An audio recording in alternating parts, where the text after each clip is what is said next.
or rank goal or how many people you want to help, right? And really look at in the next 90 days what's feasible for you based on the amount of time you have to spend in your business and what's important to you, what are your priorities. And then once that happens, that 90 days happens, mark it in your calendar, and then you just repeat that cycle. And then you look at the next 90 days and the next 90 days. So that would be one tip that I can give you guys, just if you're starting out or you've been struggling, just to get yourself back on track, get yourself centered and focus on the fundamentals, and remember why you're here, like Jacqueline talked about. Remember your why, and just align your activities, your actions with those goals that you have in place.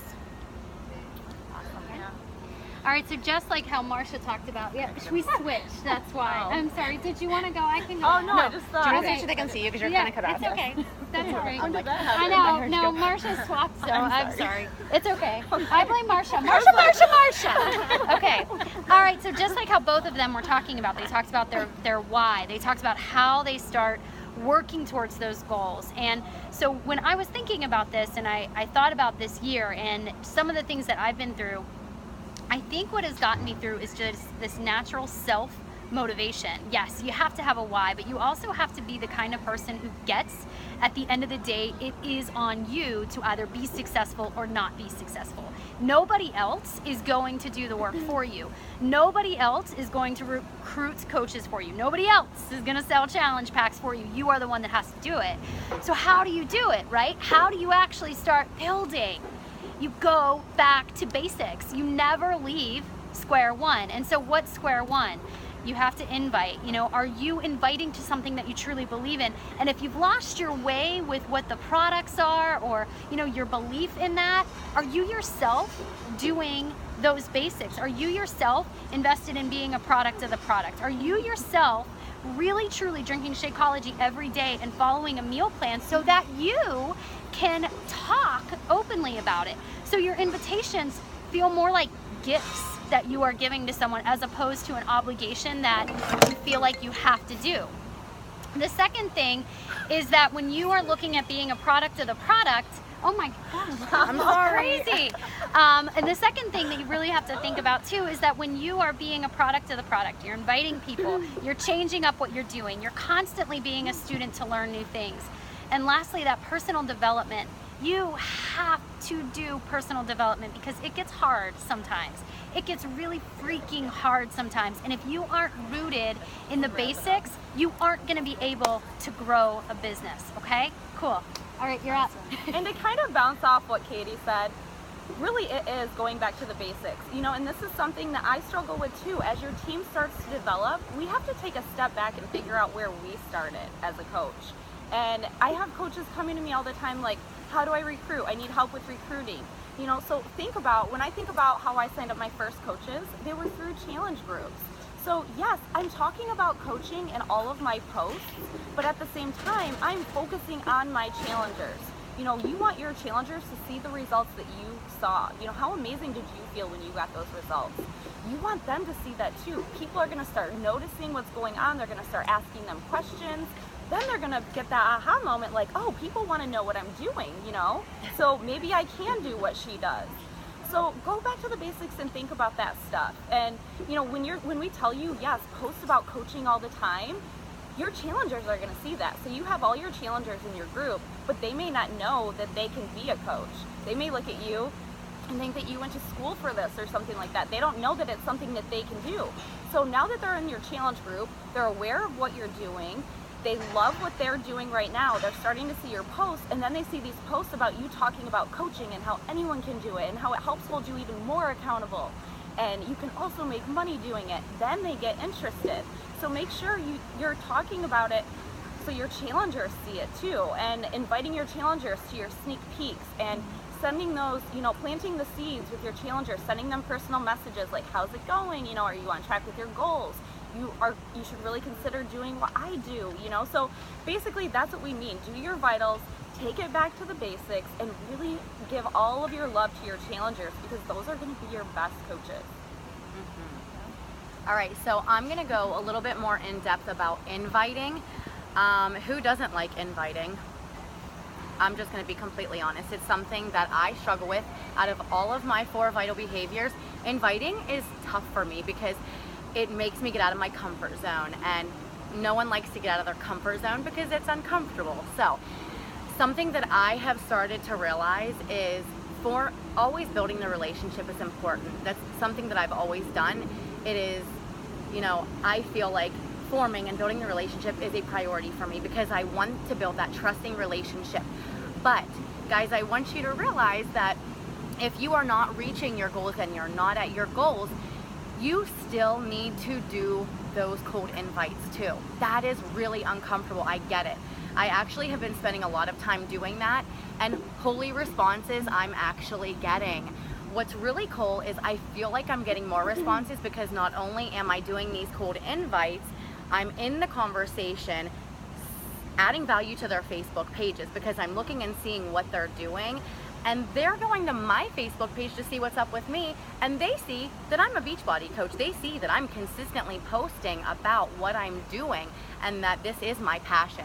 So when they go over and look at that, they're gonna see, well, she looks like she's really into this. This isn't something that's a fad for her because they see that I'm truly passionate about this.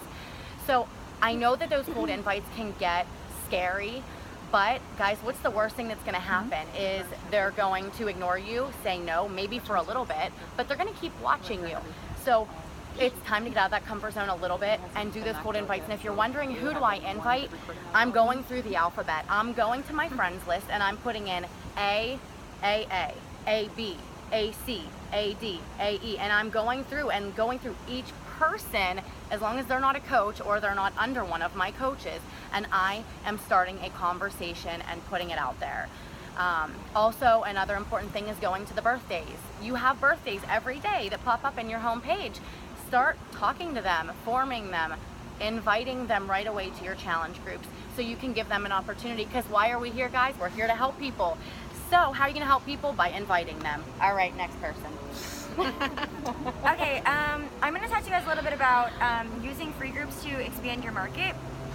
One thing that I kind of went back to, one thing that I've been kind of thinking about this last like 2 months is duplication, right? So how do you duplicate things in your business? How do you do things that, you know, there's some things that I do that my team necessarily doesn't know how to do, and that is not a great thing for longevity, okay? So one thing that I really started thinking about was, you know, how do I find people that are into the things that I enjoy, and a lot of people maybe in my cold market, bring them into my warm market and build those relationships, and then also kind of use it to kind of fuel and fill, I guess, my soul and my purpose of what I do. And so, as you guys know, like, I like to eat clean, but I'm not one to make a lot of recipes, and I'm not one to like make all these meals, and like I want it simple. And so I had to think about like, what do I enjoy, and hence I started running these free groups. Now I think the thing is like everything's like clean eating group or whatever, but I really want you guys to start thinking about things that you enjoy. Maybe it's positive affirmations, maybe it's horses, maybe it's dogs, maybe it's your faith. You guys can run any kind of free group that you want to run, but the point of that group is that I don't want you guys to treat this like a free group. I want you guys to treat this like it is a paid group, and you give people just a ton of value and a ton of time, and you are in that group just like you were in any of your paid groups. With this, you guys are going to be able to build relationships, okay? You're going to also be able to have that trust available there. You're going to be able to expand your market, make your cold market warm, right? And then use that group, use some kind of group like that every single month, and then use your invites out of that group. That is very duplicatable. You can teach any coach how to create an event page. You could boost it if you wanted to. You don't have to. You can invite up to 500 people per event that you run. And you guys, this is when I say that everybody can help people. Everybody can help people. And there are a lot of people out there to be able to help. You just have to think outside of the box. If you are running a free group every single month, expanding your market by doing that, adding tons of value, adding tons of trust, I promise you that you will have paid clients coming your way, and you will have people that eventually will end up being coaches that you might have worked through 3, 4, 5 months of time, that trust you and are going to follow your directions when it comes to a business. I think that's something we've kind of gotten away from, and what we talk about is these 3 vital behaviors, right, and building relationships and that trust. So I just wanted to share that tip with you guys, because that's what I've been doing in my business, and I don't have the pressure to sales. I'm making a lot of relationships, and it just works really well, and it doesn't feel like icky to me. Yeah. So I like it. Is it my turn? We're good? You're good. All Your right. turn. So I'm going to switch gears a little bit here, guys, and talk more about the coaches that you recruit. So you hear us talk about recruiting coaches, right? And I feel like there's such a disconnect sometimes with the way that we view recruiting. Okay, recruiting, when I first started, I recruited pretty much all discount coaches because I was running challenge groups. And I was not confident yet in talking about how to run the business, but I did want to give my challengers that discount on their Shakeology and on the products. So that was really how I hit the ground running with that momentum, and that's where the rank advancement started to happen. So sometimes, and there's always this disconnect between Emerald and this Diamond rank, because we feel like anybody who's Diamond feels like, oh, well, I just recruited a whole bunch of working coaches to get there, and that is not the case. Remember this ratio: 80% of your business will be built by discount coaches, and 20% of your business will be built by the coaches who come in to work the business. Okay? It is all about, again, building that trust, but you need these people, you know, these discount coaches, because guess what happens too when you're offering the discount to your challengers? They're signing up for the discount, they're going to continue to get the results, and most of my really amazing coaches who are still here now in the business long term, they decided as discount coaches to start to work the business. Okay, so please don't feel like, you know, oh, well, I can't recruit because nobody wants to work the business. Working the business comes with being a product of the product, you guys, okay? So I just wanted to clarify that. Okay, I'm seeing hearts and thumbs up like running across. You guys, just write this down so you can look at it, highlight it so you can remember. And we're talking about, I personally do not differentiate my working coaches versus my discount. I recruit X number of coaches a month, and that to me, it's not, you know, I will ask each person, would you like to work the business? Would you like, here's my welcome email. Like, they can read about it, but most of them are discounts, okay? So don't be afraid to offer this opportunity to everyone, all right? Even your new challengers, offer it to them, because this is where your business thrives, okay? Cool. Boom. Kaylee. Cool. I love me. Like heart sick, like these, like the yellow faces on the screen. Wow. Like, oh, yay. So I want to talk a little bit about motivation for, basically working on ourselves, because it's one of the most important things we can do in this business. Yes, is that good? We're gonna do more. Center.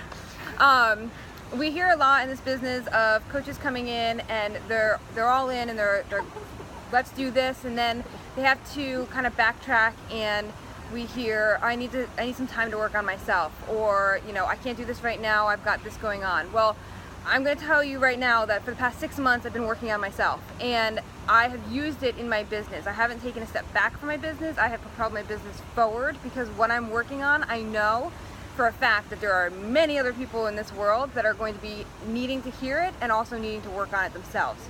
So I've taken this journey, this walk of who I talk to and what I read and what I do, and I share it on my social media, because everybody can value from it, and that's what we're in. We're in a value-driven business, and if it doesn't have to be health and fitness value that we're giving. It can be life tips, it can be marriage tips, it can be things that you're going through, that you're working on yourself, that's going to help you come out of it. It's also going to help somebody else come out of it.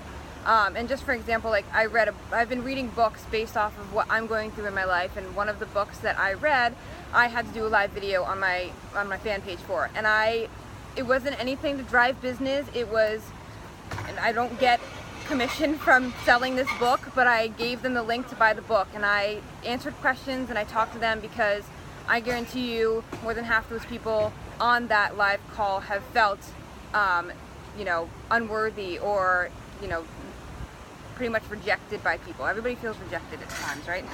So I felt like I needed to add value, because it's something that I have been working on in my area of life, and I don't want coaches to come into this business and get overwhelmed, because yes, it is extremely overwhelming, and when we give all of ourselves to everybody else, we lose a piece of us. So that's why Beachbody has created the vital behavior of personal development, because you don't want to lose yourself, and when you do lose yourself, you set yourself back. And so if you do need to take the time to find you, that's great, but share.